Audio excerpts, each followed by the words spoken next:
This video is brought to you by Bridge Gap. Daily case studies, practice questions, and more, to help you switch to digital career profiles. And now, here is the case study of the day. I'm going to be starting by sharing some of my thoughts on the current situation, and also how much time we have to be in this kind of situation, and what it means for working professionals who are with web skills, and also who want to get into this category. And then we'll get on to the various options that we have for freelancing. So how should you plan your career in this scenario? The one thing is about it's important to change your perspective. So even whether you're in sales, marketing, relationship building, there would definitely be an offline component to your job and your day-to-day what you have been doing. So it's important to change the perspective, because the situation cannot be remedied.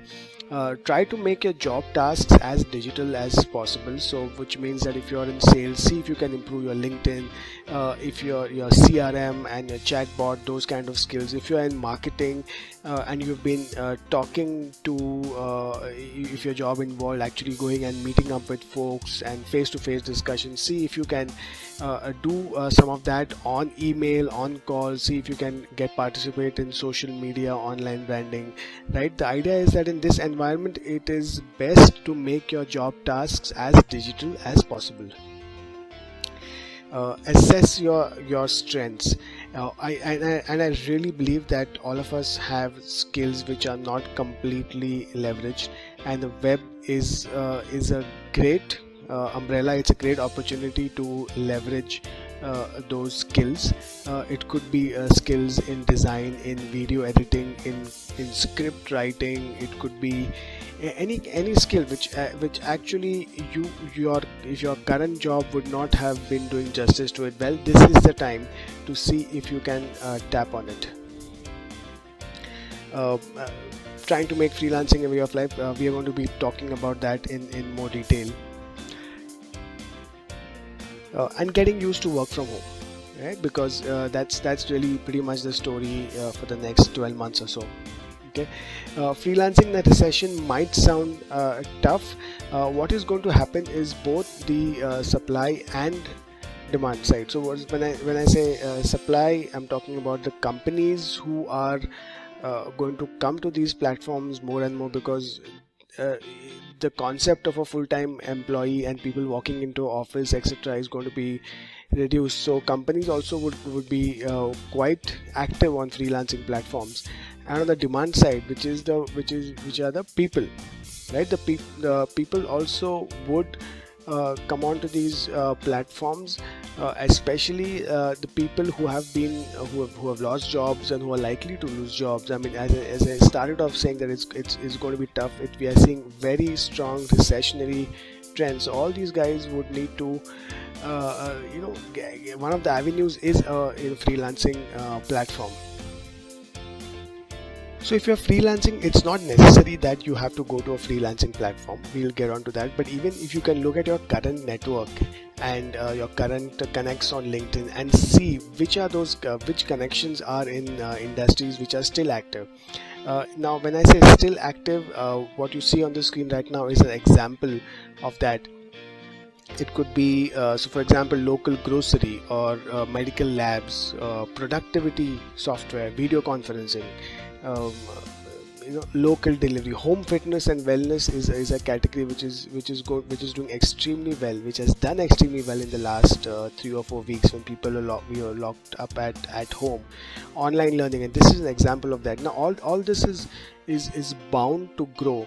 So the companies and startups in these segments, and this actually, there is a link here. I mean, you can go to this. You'll see there are a lot of other verticals which will be active, and which are in fact going to be positively impacted by the online and by the online trend. Right, so you can start approaching these companies. If you have relevant skills, you can start approaching these companies with respect to your web skills. These are some examples. Like, I just looked at my feed, and there were, if you look at my Instagram feed, had all these ads, So this one is online consultation with city's top doctors. This one is a OTT ad, right? So there are definitely going to be people who will continue to do ads, and which means that they are, it's okay to approach these companies, because the other categories are going to be dormant for quite some time. So it's important to first identify the categories and the kind of companies who would still be recruiting for freelancers. Some more examples of categories which are doing well: essential e-commerce, health, news. Although you're not getting newspapers at home, but online news is there's a slide on this in some time. It's really doing well. What is not definitely doing well are things which are mentioned here: travel, logistics, entertainment, hospitality. Definitely these are the dominant verticals. Spike in social media activity, which means that if you are into video, especially short video, if you are anything to do with so content creation on for social media, that this is not going to change. I was talking about the spike for business news and online news. You can see almost an 88% increase in the number of views in March. Okay, planning your freelancing career. The first bit is working on your skills. Now, what are the skills which are hot in the market? There is digital marketing. I was talking about video editing, especially short videos. TikTok has really taken off, and people who are in short videos are really in demand right now. So trying to see if you can learn new skills. So for example, if you are in video editing, can you also learn social media? If you are in content, can you also learn SEO, so that you are a more of a complete package to someone who is looking for a freelancer? Because otherwise that same company will have to go to two different people for doing SEO or for doing TikTok related activations, etc.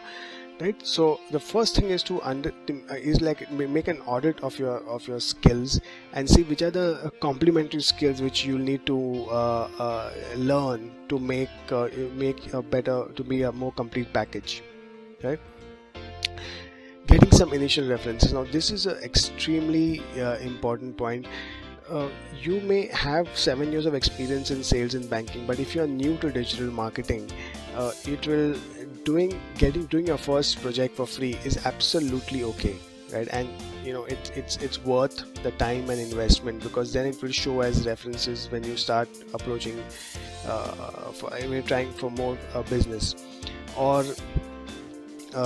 trying to source your relatives, your family businesses, your uncles, aunts, whatever, right? So whatever businesses that they're doing, trying to get some initial references from them. Internships. Internshala.com, for example, is a good portal to get where you can get internships. Don't confuse internships with your previous years of experience. You could have n number of years, but if you are new to in digital marketing or in video editing, then you'll have to look for the first stint, the first break, and some people call that an internship, right? Okay, so I'm on a freelancing platform called Upwork, and this is how it looks. And basically what you have to do is make a very good profile. And so on the profile there are some guidelines, right? There are some things, for example, portfolio. If you're into website design, putting your portfolio here makes a lot of sense. Skills, don't just look at it from a point of put your skills in as much details as possible. So instead of just saying digital marketing, you can say Facebook and sales and growth hacking, social media, right? All that. You put your experiences, your education in great detail, because other companies, people who are looking for specific skills will want to look at your resume in detail. And also put your past projects. this is the thing about initial references. So if you the point about initial references, so if you are able to get a few initial references, you can mention that. It will make the job of getting your first project on such platforms a lot easier, right? So what happens is, depending on your skills, just like on Facebook, you get a feed. Even here you get a feed, right? And what you have to do, and it is a very active platform, right? You will see that these are things which are posted an hour back, 2 hours back, 4 hours back, right? So it's very active, right? And so if you so skill is in really looking out for the right kind of opportunities. So basically a tip here is that people who are able to describe the opportunity in detail, right? So for example, this is a very short description of opportunity as opposed to this, or I mean there are examples where people have explained the opportunity in a lot of detail, right? So look out for that, those kind of opportunities. And when you are about to submit a proposal, there are always a few questions that get asked by the company, right? So for example, this is a cover letter, but like what part of the project most appeals to you? Like these are the question, what past project, which of the required job skills. So these are the questions which are customized and are asked by the company, and how well you answer this, really that is what this game is all about. The cover letter, in fact, the company sees in the end, it's the answer to these three questions which is going to really set you apart. And don't worry about the number of people who are, you can see that already this has 5 to 10 proposals. So don't worry about that. It's usual to have 10 or 15 people at least, and minimum, already who have submitted the proposal. So Upwork was the first one. This is one of the top freelancing platforms. There is freelancer.com, there is Fiverr, and there are a couple of others also. But the top three are Upwork, Freelancer, and Fiverr.